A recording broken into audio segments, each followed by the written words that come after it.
Drama musikal ini terinspirasi dari cerita rakyat berjudul Siti Nurbaya yang menceritakan tentang Siti Nurbaya dan Samsul Bahri yang hendak menjalin kisah cinta tetapi terpisah karena Samsul terpaksa pergi ke kota untuk melanjutkan pendidikannya. Belum lama kemudian terjadi masalah yang mengakibatkan Siti Nurbaya menawarkan diri untuk menikah dengan Datuk Meringgi yang kaya tapi kasar.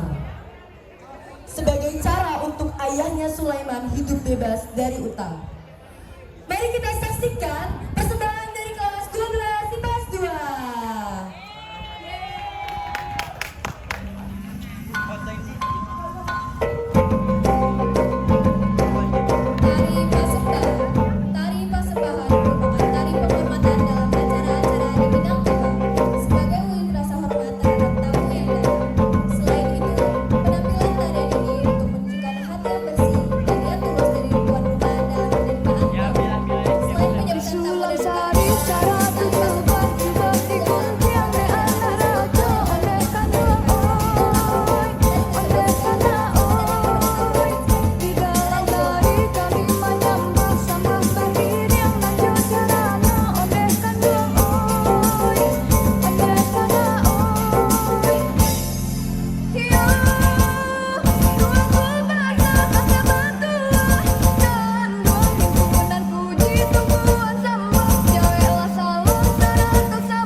Kapan kau mau menyusul, Nur?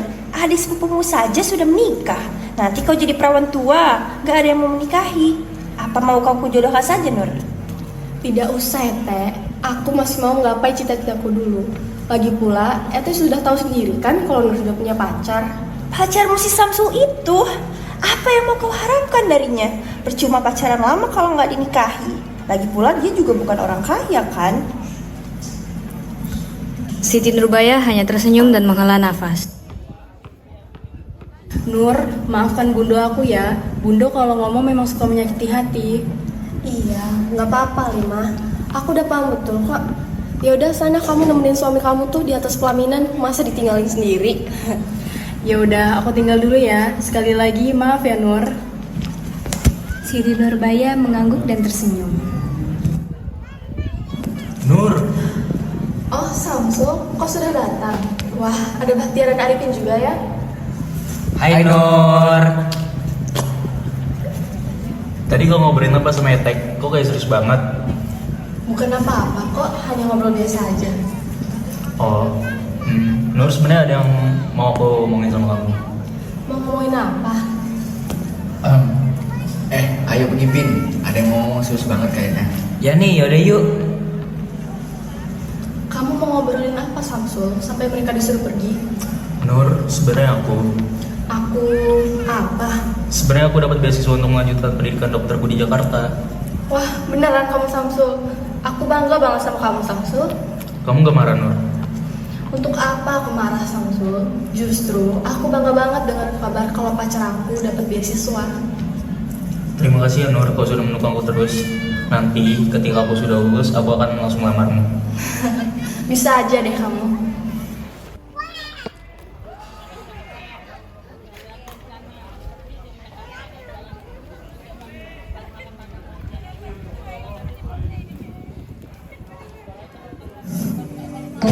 Bila kau harus pergi mengejar mimpi, aku mengerti. Jangan bersedih hati, kau akan kembali, kau tak sendiri. Haruslah kamu pergi ke sana demi mengejar cita-cita. Kita kan baik-baik saja, akan ada waktu kita untuk bersama. Karena kita berdua harus hadapi semua pilihan kita. Kau pilih mimpimu, ku rintiku sementara waktu. Tak perlu engkau biru, karena ditinggal aku. Jodoh pasti bertemu, kita berdua akan bersama. Karena kita berdua harus hadapi semua pilihan kita. Kau pilih mimpimu, ku mimpiku sementara waktu. Samsul dan Nurbaya telah memilih pilihan kita. Tiba-tiba, Etek datang menghampiri dan menarik tangan Nur. Bung, ini keponakan Ambo, namanya Siti Nurbaya, anaknya Sulaiman. Nur, cepet beri salam. Bung, ini namanya Datu Maringgi, seorang pengusaha kaya raya. Oh iya, salam kenal Datu. Nama saya Siti Nurbaya, biasa dipanggil Nur. Iya, salam kenal Nur. Ternyata kamu cantik ya Nur. Sepertinya cocok kalau kamu jadi istri saya. Haha. Nur yang tadinya tersenyum langsung memasang wajah datar. Permisi ya, Teh. Saya mau kesana lagi ya. Tidak sopan loh kau ini. Sudahlah, nggak apa-apa. Namanya juga anak muda. Maaf ya Bung, Nur emang suka seperti itu orangnya. Kau bilang dia anaknya Sulaiman? Sulaiman si pedang kaya raya itu? Iya Bung, memangnya ada apa? Kalau begitu, berarti saya kenal dekat dengan ayahnya. Datu Maringgi pun tersenyum licik mendengar bahwa ayah Siti Nurbaya adalah Sulaiman, yang tidak lain adalah pesaing usahanya. Hari-hari pun berlalu, berangkatlah Samsul Bahri untuk melanjutkan sekolahnya ke Jakarta. Hati-hati di jalan ya Samsul. Aku di sini akan sering mengirimi surat untuk mengabarimu. Kau juga jangan lupa untuk mengirim surat kepada aku ya. Iya Nur, sampai jumpa beberapa bulan lagi ya. Aku akan selalu merindukanmu.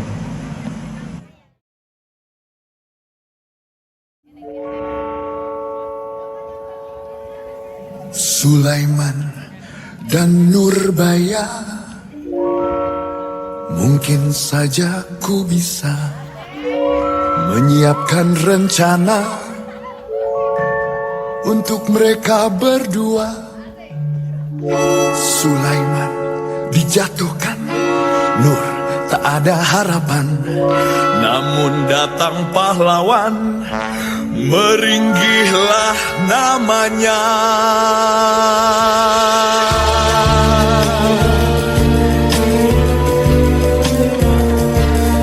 Berani dia sikat, berani dia lawan. Tidak tahu siapa pemilik Taman Edan. Tak sadarkah dirinya kekuatan yang kupunya bisa bungkam semua yang mencoba melawan.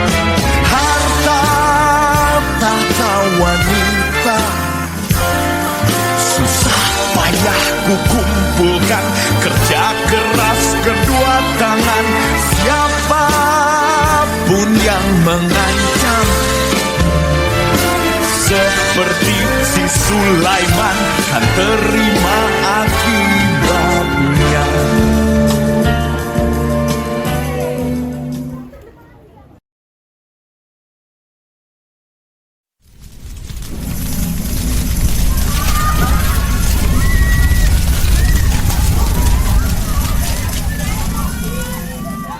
semua orang berhamburan untuk memadamkan api. Nur yang baru saja pulang setelah mengantar Syamsul di bandara pun terkejut. Ayahnya sudah tergeletak lemas melihat kejadian itu. Oleh karena keadaan terdesak itu, Sulaiman pun terpaksa harus meminjam hutang kepada Datu Maringgi dan berjanji akan melunasinya ketika musim panen tiba. Namun naas, ketika musim panen tiba, seluruh ladang dan sawah milik Sulaiman sudah dirusak, sehingga tidak memungkinkan lagi untuk menghasilkan panen. Bagaimana kamu nih Sulaiman? Kau berjanji untuk melunasi hutangmu saat musim panen tiba. Namun mengapa hingga sekarang kau belum juga melunasi hutangmu? Maaf Bu, seluruh ladang dan sawahku tiba-tiba mengalami kekeringan dan dirusak entah oleh siapa. Berilah aku waktu untuk melunasi hutangmu. Ah, tidak bisa. Kau sudah melewati batas tenggat. Kau akan kupenjarakan. Bung, tolong beri saya waktu. Kasihan Nur, jika saya di penjara, maka dia ditinggal sendirian. Atau begini saja, kau tidak usah melunasi hutangmu, tapi ada syaratnya. Apa syaratnya Bung? Kau harus merelakan Nur menjadi istriku. Nur yang mendengar percakapan ayahnya dan Datuk Maringgi pun terkejut. Ia diam sejenak. Persyaratan macam apa itu? Dasar kau bawa tanah! Hentikan! Nur, masuk saja ke dalam rumah. Nah, pas sekali kau di sini, Nur. Ayah, maafkan Nur. Nur tidak mau melihat ayah menderita lagi. Nur sudah mendengar percakapan ayah dengan Datuk. Nur rela menikahi Datuk Maringgi agar ayah tidak menderita lagi. Tapi Nur...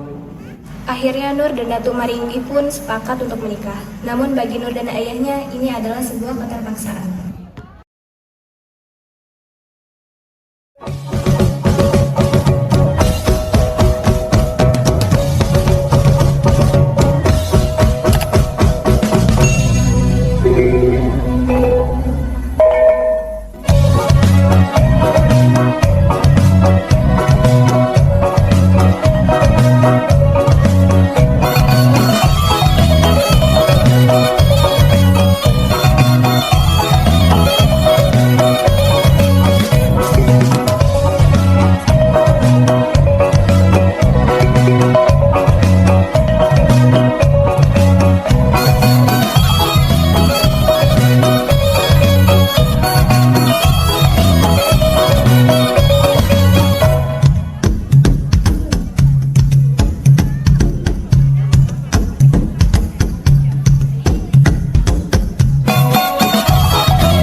Mulai sekarang, kau boleh memanggilku Uda.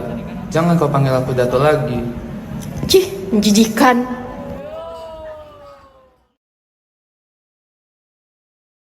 Setelah 2 bulan menikah, kehidupan pernikahan mereka tidak berjalan lancar. Datu Maringgi sangat bersikap kasar sehingga membuat Nur semakin tidak betah di rumah.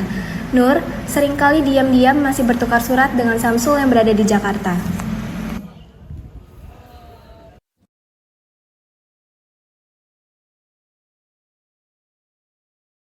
Hai Nurbaya, apalah kabarmu?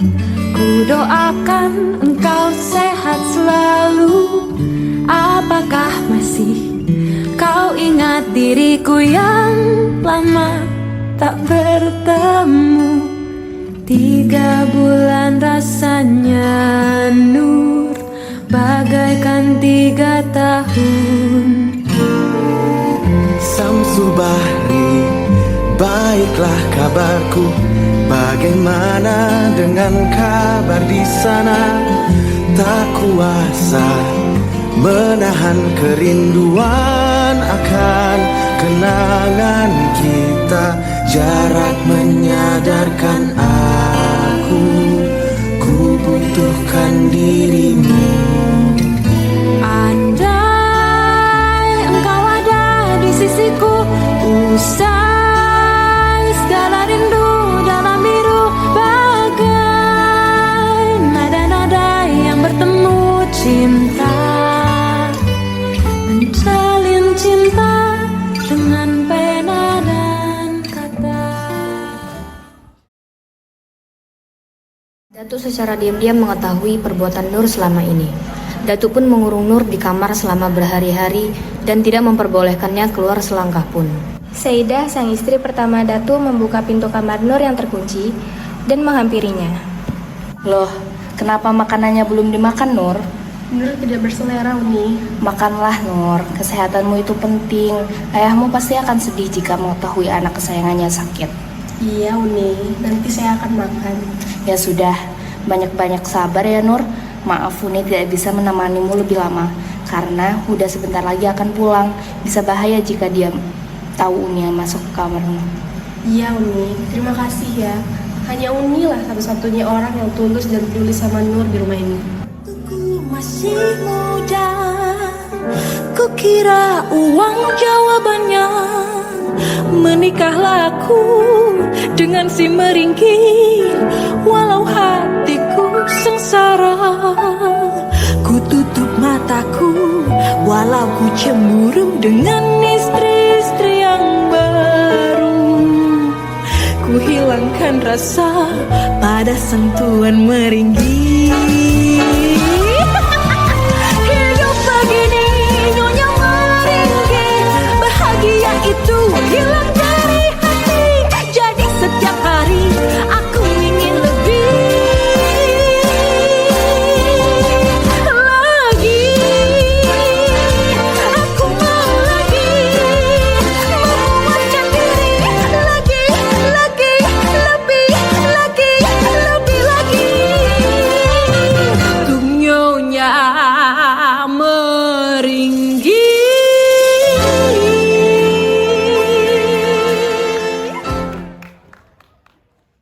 2 minggu pun telah berlalu.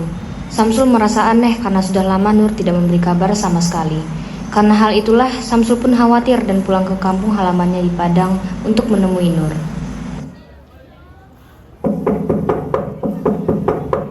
Assalamualaikum, Nur. Tidak ada jawaban dari dalam. Ternyata di rumah Datu tidak ada seorang pun kecuali Nur yang sedang dikurung. Samsul, apakah itu engkau? Nur, Samsul, tolong aku. Aku dikurung oleh Datu Maringgi. Nur, kamu di mana, Nur? Aku di sini, Frontville.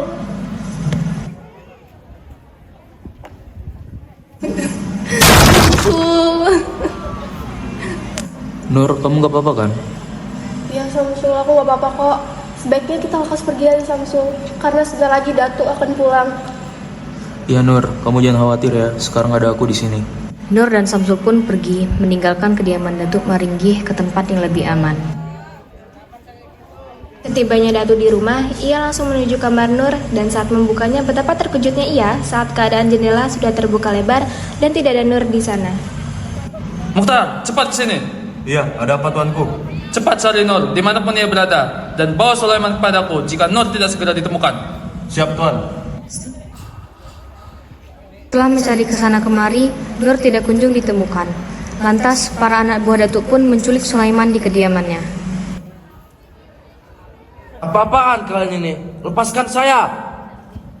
Hai Sulaiman, sudah lama ya kita tidak berjumpa. Rupanya kau Maringgi. Apalagi yang kau mau dariku, ha? Kau sembunyikan di mana, Nur? Apa maksudmu? Nur tidak ada di sini. Ah, tidak usah berpura-pura tidak tahu.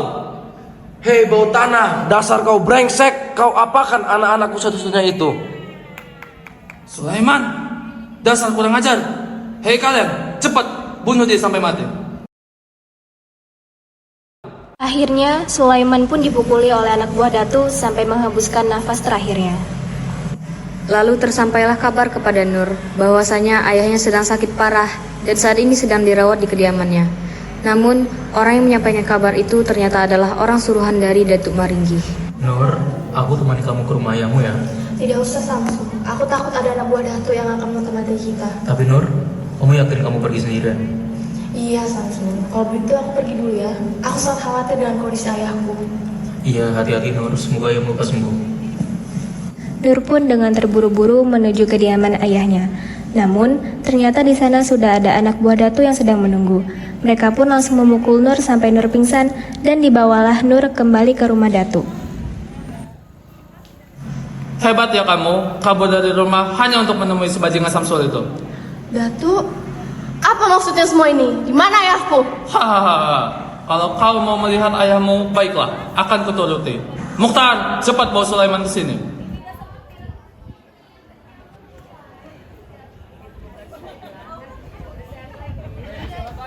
Ayah, apa yang kamu lakukan pada ayahku?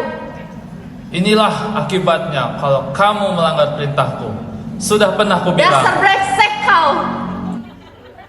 Tuan, apa yang Anda lakukan Tuan? Aku tidak akan pernah memaafkan perbuatanmu Maringgi.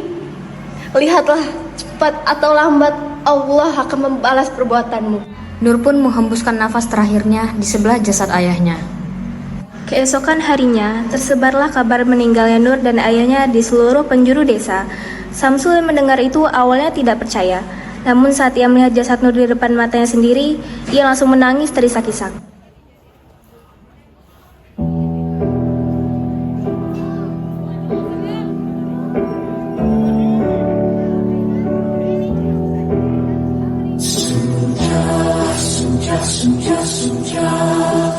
Sudah selesai semua amanah. Sudah hayat Nurbaya selesailah. Nur, kenapa engkau bisa menjadi seperti ini, Nur? Nur, sampai kapanpun aku tidak akan pernah rela atas kepergianmu ini. Lihatlah pembalasanku, Maringgi. Karena kekuasaan Datu yang begitu besar, tidak ada warga desa yang berani melaporkan Datu. Namun, dengan keberanian dan rasa dendamnya, Samsul pergi ke rumah Datu untuk membalas dendam. Hei, kau bangga, keluarlah. Wah, ada si jagoan ternyata. Mau apa kau kesini? Kau mau bertaruh denganku? Hah? Taruhan apa? Memangnya kau berani? Besok pagi pukul 10 bertarunglah denganku di bukit itu. Jika kau menang, kau bisa membunuhku dan melanjutkan semua perbuatan kejimu itu. Tetapi jika kau kalah, maka aku berhak membunuhmu dan seluruh anak buahmu itu. Dasar orang konyol. Kau mengajak orang yang salah. Ini namanya kau berencana untuk bunuh diri, tahu?